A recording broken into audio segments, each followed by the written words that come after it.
पवित्र कुळामध्ये जन्म घेतलेली वेशीची मुलगी, गाव तिचं मंगळवार, आईचं नाव श्यामा, स्वतःचं नाव कानोपात्र आहे. एक दिवशी खिडकीत बसलेली कानोपात्रीची नजर मैत्रिणीकडे पडली. मैत्रिणीला हाताला धरून बाप निघून चालला होता. बाप घेऊन कानोपात्रीनं पाहिलं, अरे माझा बाप जर असाच असता तर मलाही फिरवलं असतं. रडत असलेल्या कानोपात्रीची नजर ज्ञानोबारांकडे पडली. माऊलींची दिंडी पंढरपूरच्या दिशेने निघाली. आणि जा बर का, एकदा तरी पंढरपूरला जा. परवा बघितलं, आनंदानं एकटंच चाललं होतं पंढरपूरला. चालत जीवनामध्ये पंढरपूरला जा बर का. म्हणचं पंढरपूरला काय आहे, झाली परवाच आता वारी.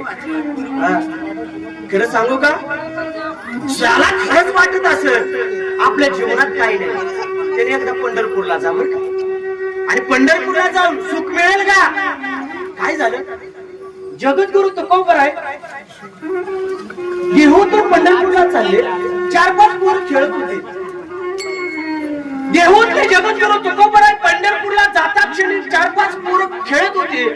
जगद्गुरु तुकोबरायनं पाहिलं आणि मुलं म्हणतायत, ओ कुठं निघाला आम्ही, ओ कुठं निघाला तुम्ही. आम्ही निघालो पंढरपूरला.